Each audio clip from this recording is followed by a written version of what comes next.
Hey guys, John here. Welcome to the results or the reveal video of last week's blind amplifier shootout. If you haven't seen that video yet, definitely check that out first before checking out this video because it will make this more interesting and fun. I'll put a link up here or down here if you're interested. In today's video, I'm gonna talk about the results, reveal what you guys commented and everything, and this is gonna be a lot of fun and probably very interesting, okay? Now, while you guys were watching this video, 5,000 of you to be precise, I was away for the weekend with my family, enjoying some free time, and I did get a notification from YouTube that I have been on YouTube for 10 years as a creator. So I want to take a very quick moment to thank you all so much for your support, for sticking around, for your comments, for your views and everything. I really appreciate you guys. You are the best. Here's to the next 10 years.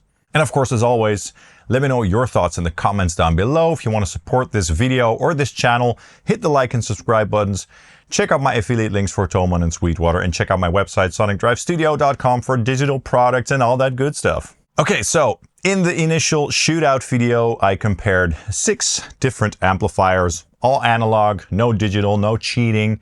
The amps were quite different, kind of random, but we compared them blindly. Okay, so you guys could hear them, and I asked you to pick a favorite. For some of you, that was difficult.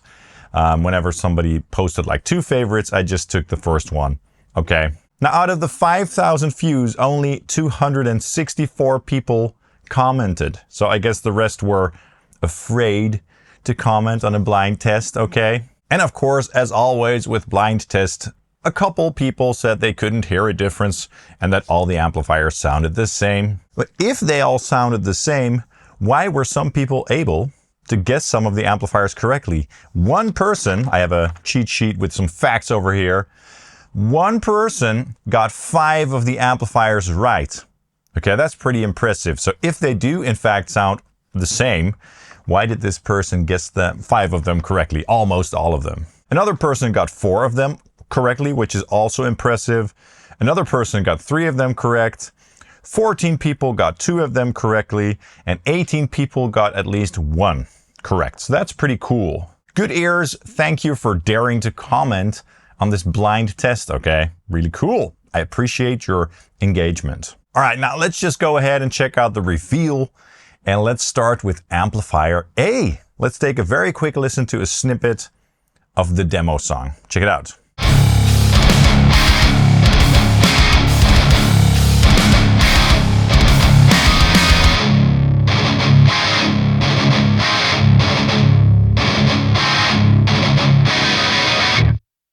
So that was the Synergy Syn20IR with the Direct module. So that's a 20 watt amplifier with 2 EL84 tubes in the power section and a rectifier based preamp module loaded in for modern high gain tone, scooped and sizzly, like how a rectifier sounds. I really like this module and I thought it would be interesting to include this. 19 of the people who picked a favorite picked this as their favorite. So that's cool. I guess you guys like that rectifier sound. 25 people guessed that this was a rectifier. So I'm gonna count that as correct. Take that however you will. I think it sounds very close to an actual rectifier. But not a lot of people said that it sounded like a small EL84 small bottle amplifier. So that's also interesting. But I personally think that that amplifier, the Syn20IR, sounds pretty darn massive. You know, it has all the big low end and everything. And let's remember, for my setup,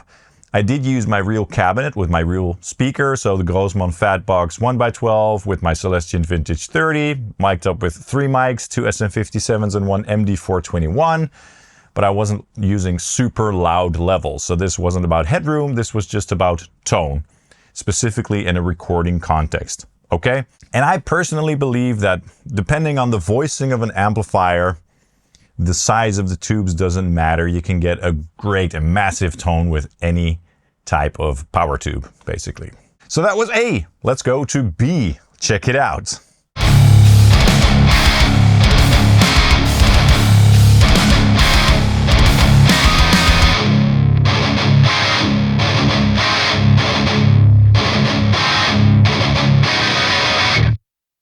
All right. right, so B was the ENGL Fireball 100 on the lead channel.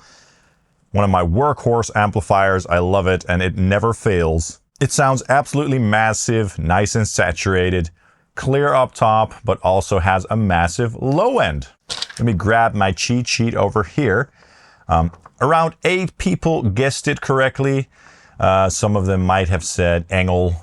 Some of them might have actually said Fireball, but you know, I'll count that as right. All right. Now this was the winner because 29 of you picked this as your favorite. That's great news for ENGL. I guess a lot of you like ENGL tones. This is a 100 watt amp with 6L6 tubes in the power section. I will admit, it sounds absolutely massive here. All right. Interesting. Cool. Let's move on to C. Let's take a listen.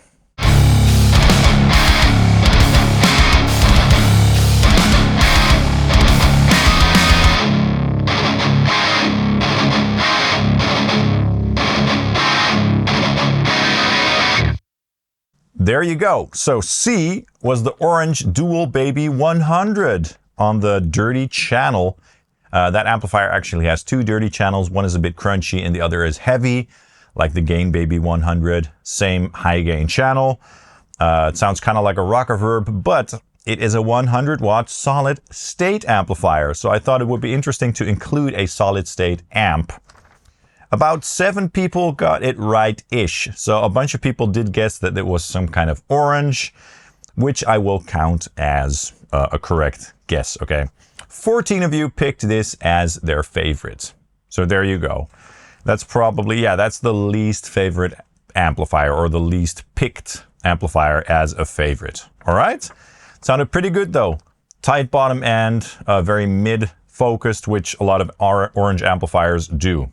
Right. Now let's check out which amplifier amp D was.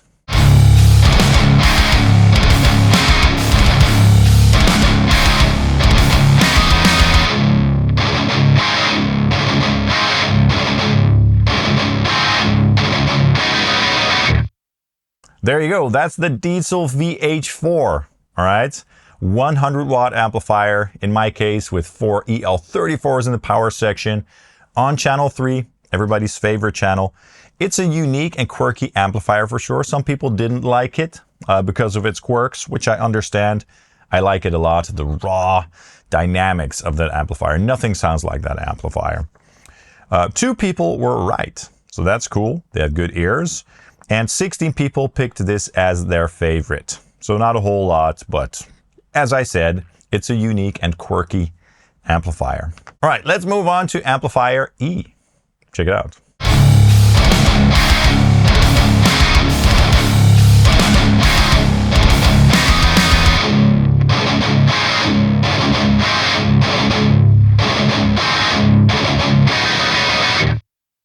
There you go. That was the EVH LBX version 1 on the red channel. I believe that's a 15 watt amp with 2 EL84s in the power section. 5153, you know, so chuggy, tight, high gain.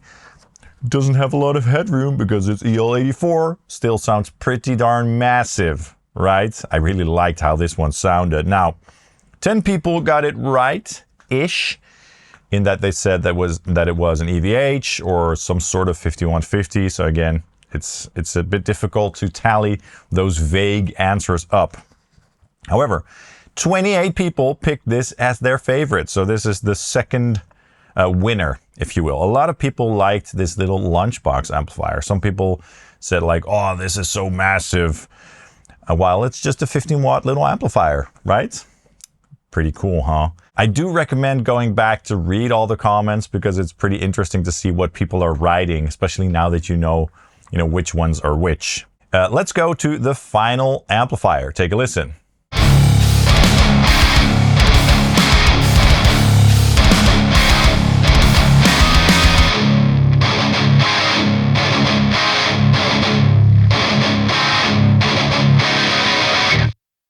All right, Amp F was the Friedman BE100 Deluxe, a behemoth of an amplifier. Love that amplifier so much. 100 watts, 4 EL34s in the power section. I used the Gain 2 channel, or whatever it's called, with the SAT switch on, with presence set to the brightest setting and the thumb set to the lowest, thickest sound. I absolutely loved the sound that I got there. Pretty modern for that amplifier, considering you can get some really vintage tones out of that amplifier. 3 people sort of guessed it correctly, which is cool. And then 20 of you picked this as your favorite. So that's also not bad. Okay. So I thought this was really interesting. I wish more people had dared to comment, because it would have made the results more interesting with more data, you know. But I really appreciate everybody who did in fact comment. And if you just watched and enjoyed the video as well as this one, I really appreciate you guys too, okay? Now I want to talk about one little thing. Some people said that this goes to show how much the speaker makes the difference.